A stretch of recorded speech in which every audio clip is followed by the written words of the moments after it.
Au Mali, les taux d'infection liés à la pandémie du VIH-Sida restent encore préoccupants. Du coup, le combat contre le fléau demande l'implication de tous. C'est pourquoi le consortium Amprod Sahel et Aide et Action internationale a décidé d'accompagner les efforts des autorités dans la lutte contre les IST et le VIH-Sida. Ainsi, sur le financement de l'Union européenne, il a mis en œuvre le projet Corridor sur la route nationale 6. Aide et Action est une organisation internationale spécialisée dans le domaine de l'éducation. Elle intervient au Mali depuis 2004 et développe des programmes et projets. Donc elle intervient à travers 9 thématiques prioritaires, dont la thématique éducation à la santé. Donc c'est à travers cette thématique éducation à la santé que le projet Corridor 2 est mis en œuvre. Dans le cadre de la politique nationale de lutte contre les IST, le VIH et le SIDA, cette politique nationale est traduite par le programme Action complémentaire du secteur des transports, n'est-ce pas, initié par le ministère des Transports du Mali et bien sûr avec ses partenaires dans l'Union européenne. Ce projet, c'est la suite logique d'un premier qu'on appelait Corridor 1, donc qui a été aussi financé par l'Union européenne au bénéfice de 3 ONG. Donc ce projet a pris fin. Donc la suite, c'était le Corridor 2, aujourd'hui qui est également financé par l'Union européenne, mais cette fois-ci Aide Action en partenariat avec Amprod Sahel. Quand on prend l'axe Goma-Koura-Tombouctou, c'est un axe où intervient un grand chantier de construction de routes financé par l'Union européenne. Donc s'il y a des activités de construction de routes, donc ça draine les gens, et les vendeuses ambulantes, et puis ça met également en risque les villages riverains parce que c'est des gens qui ont de l'argent, et compte tenu aujourd'hui du pouvoir d'achat des gens. Donc certains sont obligés de se prostituer, soit de façon officielle, soit de façon clandestine. Donc c'est nécessaire de protéger ces populations riveraines, c'est également nécessaire de protéger les travailleurs qui sont sur les actes. Donc voilà l'une des motivations, n'est-ce pas, de ce projet de lutte contre le VIH sur les différents corridors. Ce projet, qui est à sa phase 2, vise non seulement à renforcer les connaissances des populations sur les méthodes de prévention contre le VIH, mais aussi à améliorer les capacités d'intervention des structures de dépistage et de lutte contre la pandémie. Il est venu nous appuyer par rapport aux consommables de labo. Notre centre étant un centre de dépistage volontaire, si nous n'avons pas de consommables pour faire le dépistage, les analyses, ça ne sert à rien. Donc l'ONG AIDS est venu nous aider pour cela. L'eau de javel, le savon, les kits de dépistage là, il nous est venu en aide. Par rapport à ça, on a l'habitude d'aller aussi en stratégie avancée, sortir pour aller faire le dépistage dans les contrées. Après faire en collaboration avec l'AIDS, on part ensemble faire le dépistage pour faire revenir ceux qui ont été dépistés positifs dans notre centre. Comme vous l'avez bien dit, c'est un renforcement des capacités parce que notre CESCOM est un centre CCDV depuis 2008. Mais c'est grâce au Corridor 2 que nous, quand même, il y a eu vraiment une augmentation du taux de dépistage au sein du CESCOM. Parce que nous faisons le dépistage, au moins on dépissait une trentaine de clients par trimestre. Mais actuellement, on peut aller jusqu'à 150, la moyenne. Donc je dis que ça, c'est une grande chose. Parce que le Corridor 2 a formé ce qu'on appelle des pères éducateurs, des cellules vraiment villageoises de lutte contre le VIH. Cela nous a donné beaucoup d'appui, des clubs de lutte contre le VIH dans les écoles, dans les lycées. Cela nous a tellement augmenté notre taux en termes de dépistage et en effet que féliciter le Corridor. Il vise la prévention le long des axes routiers, la prévention en direction des professionnels des sexes, des vendeuses ambulantes, des routiers, mais aussi des hommes en uniforme. Et la prévention est entrée aussi à l'école.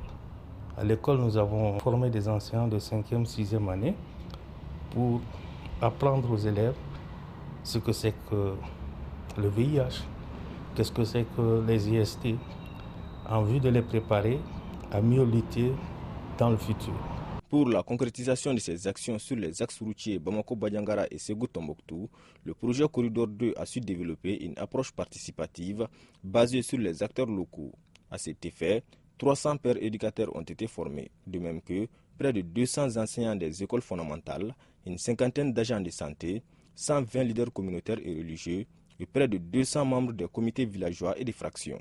Ces différents acteurs servent de relais entre le projet et les populations cibles. Nous avons eu à mener des activités dans la cour des écoles qui sont menées par les enfants eux-mêmes. Les enfants ont eu beaucoup d'informations. C'est des jeux concours avec des questions-réponses, avec un cadeau à l'appui. Tous les enfants avaient presque eu des informations sur le VIH et ISC. Ils ont eu des informations, donc ils ont diffusé les informations peut-être dans les familles, dans les grains. Je m'occupe surtout des permis. Et dans ce cadre, je sensibilise les usagers du service. À chaque fois qu'il y a un examen de passage de permis, je parle fort sur le sida. Mes conseils ont toujours des impacts parce que ces usagers reconnaissent effectivement le sida. D'aucuns étaient très allergiques à la sensibilisation, mais maintenant on commence à comprendre que de temps en temps, ils commencent à adhérer à la sensibilisation. Et je distribue souvent aussi les préservatifs. Barabikela Shida Sraka. Menanya Gatemne Shida Sraka. Ni tala sagasagal la jul sagasagal shilla bi bana chaman sura yerla. Yerata do minum bila.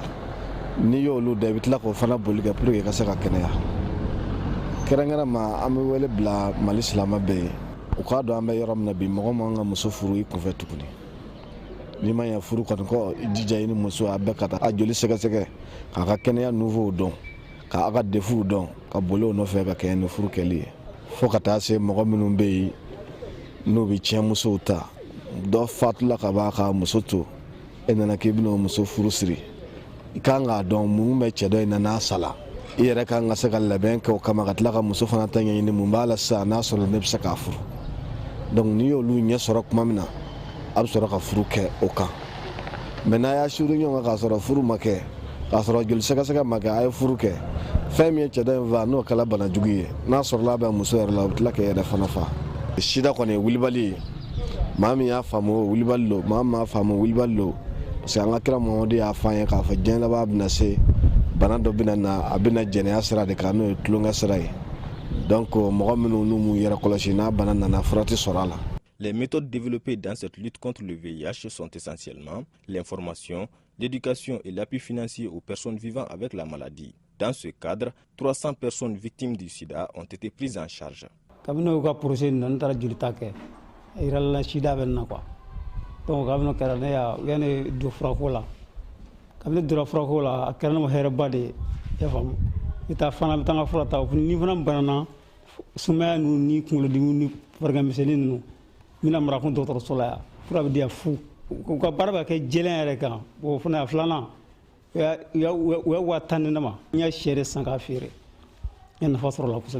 Projet ka baara b'a la ka yɛlɛmaba don a la belebele a ye belebeleba don a la parce que ni projet ko tɛ ne yɛrɛ bɛ jɔyɔrɔ dɔ la bi n tɛ se ka jɔ a la wala ni u ka hakilila ɲuman ni u ka kumakan ɲumanw kumaw kosɔn n bɛ taama o siraw fɛ hali sini n bɛ taama o kunnafoni kɔnɔ. Yani BBC u ye dɛmɛ caman k'an ye olu dɛmɛ kɔnɔna na n'o baaraw kɔnɔna na fo ka taa se corridor 2 daminɛni ma ka o baara fana kɛ ɲɔgɔn fɛ f'an filɛ yɔrɔ min na bi an bɛ ɲɔgɔn fɛ alors ma deli ka baara si boloda corridor 2 kɔnɔna na Segu Ɲɔnɔ Jabale Dɔgɔfiri n'u m'an contacté wa an bɛ se k'a fɔ Segu région kɔnɔ a ɲɔgɔnna ONG tɛ yen.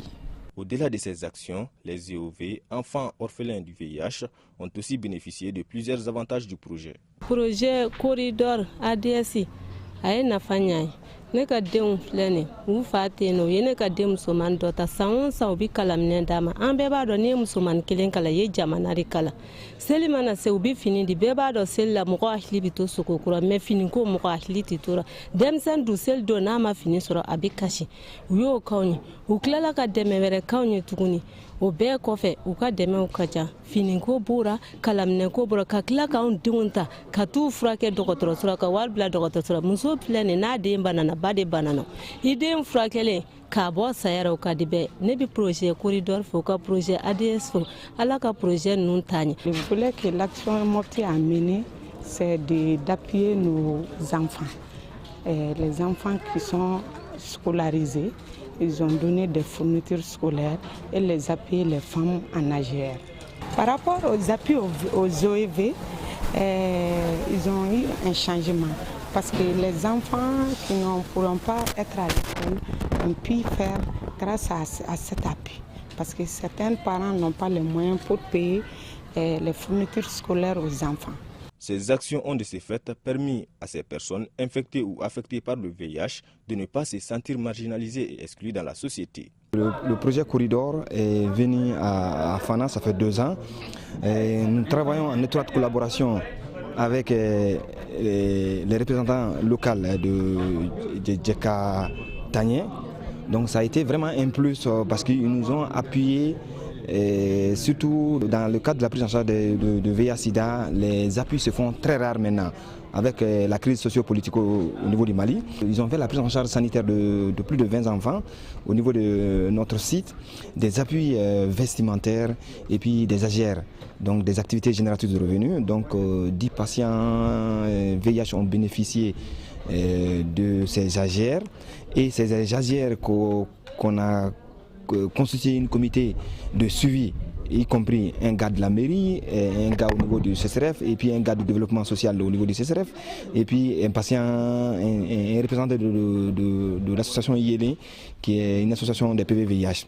Donc maintenant ce stagiaire a permis de regrouper du PV-VIH ensemble pour que ces gens peuvent se prendre en charge. Parce que qui dit VIH dit pauvreté. Parce que avant de connaître son statut, les gens ils font beaucoup de dépenses, donc ils deviennent très démunis. Donc si on arrive à donner quelque chose qui permet de prendre en charge et faire des activités pour pouvoir générer des ressources, vraiment c'est un plus. C'est à travers des efforts conjugués que nous arrivons quand même à bout de ce fléau-là, qui est surtout un fléau qui précarise la personne vivant avec le VIH, qui a même dérangé en tout cas toutes nos valeurs sociales à travers la stigmatisation et la discrimination. Et très souvent, les personnes vivant avec le VIH qui sont en situation de précarité, si elles reçoivent de l'aide, ça peut leur permettre non seulement de se suffire à elles-mêmes, mais également de se faire une place dans la société, voilà, pour montrer que avec les antirétroviraux que les personnes vivant avec le VIH ont gratuitement au Mali, si elles arrivent à vivre positivement, c'est qu'elles peuvent mener une vie comme toute autre personne qui n'a pas été en contact avec le VIH. Les sensibilisations et les encadrements effectués dans le cadre du projet Corridor 2 ont eu des impacts considérables sur le comportement des habitants des localités situées le long de la RN6, avec la mobilisation d'un nombre important de personnes pour les tests de dépistage. On a amené, n'est-ce pas, les enseignants et les élèves, n'est-ce pas, à faire, n'est-ce pas, leurs tests. C'est-à-dire que chacun connaisse, n'est-ce pas, son statut sérologique. C'est très important. Beaucoup d'élèves, n'est-ce pas, ont su ce que c'est que, n'est-ce pas, le sida et comment, n'est-ce pas, se prémunir pour ne pas attraper le sida et comment faire, n'est-ce pas, pour se prémunir contre le sida. Et là aussi, n'est-ce pas, ils ont appris, n'est-ce pas, à connaître, n'est-ce pas, le sida, c'est comme les autres maladies. Donc il n'est pas question d'avoir peur, n'est-ce pas, du VIH-Sida, et il est bon de connaître son statut. Lorsqu'on connaît son statut, c'est là où, n'est-ce pas, on peut se protéger davantage. Et là, n'est-ce pas, encore ce qui m'a encore surpris, c'est que, n'est-ce pas, des élèves et certains maîtres étaient encore volontaires pour faire le test. Donc là, vraiment, j'étais très content. Nous avons compris beaucoup de choses avec le projet Corridor. Ça nous a permis d'avoir beaucoup d'éclaircissements par rapport à la transmission et par rapport au comportement que nous devons adopter désormais. Surtout nous, les porteurs d'uniforme, nous faisons partie des couches les plus exposées par rapport à cette maladie. Donc avec leur investissement, dorénavant, nous avons changé de comportement parce que nous-mêmes, nous avons pris conscience par rapport à cette situation qu'une fois qu'un seul chef de famille est exposé, ou bien est atteint par cette maladie, ta famille peut être exposée. Donc le mieux pour toi-même, c'est de te protéger pour ne pas au moins contaminer ta famille ou les autres. Démarré en 2002, Corridor 2 a également permis la mise en place des réseaux locaux très organisés, capables d'assurer la relève dans leurs communautés respectives en matière de lutte contre le fléau. Ça nous a permis de connaître beaucoup de choses. Il y a eu un changement de comportement dans le village. Quand on est venu pour la première formation, arrivé à l'école, on a appelé tous les acteurs de l'école pour les premières leçons. À travers ça, le comité de gestion nous a demandé si nous pouvons élargir ça au sein de la ville. à travers les jeunes, on partait en ville pour faire des causeries éducatives, les visites à domicile, pour échanger avec les gens sur le sida. Aujourd'hui, on peut dire qu'on a eu beaucoup d'appui par rapport à ça. Bon, les élèves, surtout de la 6e année Alpha Alsec A, même sans moi aujourd'hui, ils peuvent transmettre les préventions, les modes de transmission, ils peuvent très bien expliquer ça, même dans la ville. Souvent même les gens me demandent dans la ville, Moussa Sagara, et moi j'entends toujours parler du VIH-Sida au niveau de la ville. Qui vous a appris ou qui vous a formé par rapport à cette situation? Je dis que moi, on nous a formé, c'est Action Mopti qui nous a formés à Mopti, et nous on est revenus à Bandiagara ici au sein de notre école, et on a pu vraiment transmettre les mêmes informations aux élèves. C'est pour cela que nos élèves sont en train de vraiment beaucoup jouer et parler de ça au niveau de la ville de Banyara. Et avec tout ça, donc même les parents d'élèves, au début, n'avaient pas compris, mais là où nous sommes aujourd'hui, vraiment tous les parents d'élèves étaient très contents de ça. Nous avons sillonné les 7 ONG qui interviennent le long des axes routiers. Nous avons organisé des mini-ateliers avec toutes ces personnes et nous avons été rassurés que le projet a vraiment laissé quelque chose. Même s'il s'est retiré aujourd'hui, les compétences sont en place pour consolider ce que le projet Corridor a pu apporter à la population.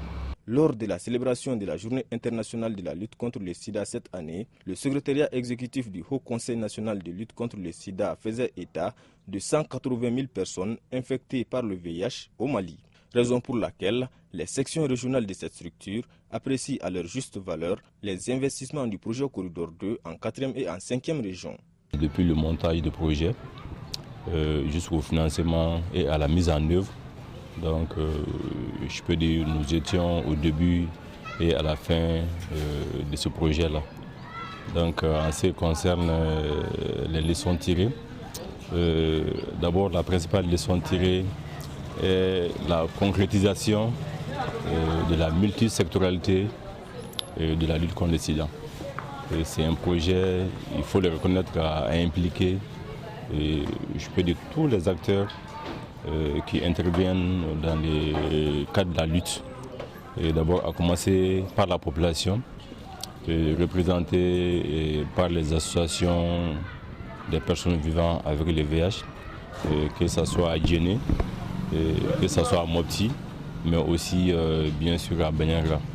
Les autorités scolaires aussi ont été fortement impliquées à travers la formation des anciens, mais aussi la mise en place des clubs anti-sida, mais aussi le financement des activités que ces clubs devaient aussi mener. Avec la rareté de financement, on n'avait pas assez de programmes, on n'avait pas assez d'activités. Mais heureusement, avec la collaboration avec l'ONG Wale et avec le financement du projet Corridor, je crois qu'ils ont pu meubler le mois de la lutte contre le sida. Parce que si tu prends notre programme d'activité de ce mois, plus de 70% des activités de la lutte reviennent à l'ONG Wale. Et grâce au projet Corridor, justement. Il y a eu beaucoup de changements de comportement. Parce que je crois que c'est l'effet que nous recherchons actuellement. Vous savez qu'il y a 30 ans que ce mal a apparu chez nous. Et il y a 30 ans, on a commencé par la prévention. Et cela va de soi, parce qu'il faut prévenir. Bon, moi je crois qu'actuellement, grâce à des actions comme ce que l'ONG Wale est en train de faire, presque, si vous tendez votre micro dehors, presque 90% de la population quand même sait ce que c'est que le VIH. Et comment les 3 modes de transmission du VIH, les gens le connaissent. C'est grâce à des actions comme ça. Et encore, je vais plus loin pour dire que ça a été quand même pérennisé à un moment où notre pays a connu le problème de sécurité, et surtout vers Djabali, où l'ONG Wale a beaucoup fait dans ce sens. En 2 ans d'intervention, le projet Corridor 2 a suscité un véritable éveil de conscience chez les riverains des axes routiers Bamako, Badiangara et Ségou Tombouctou. Il a concerné une dizaine de localités, dont les capitales régionales, les cercles, les communes rurales et urbaines. Les populations de ces contrées ont désormais pour slogan 0 cas d'infection et 0 décès liés au VIH-Sida sur ce tronçon qui traverse leurs différentes localités.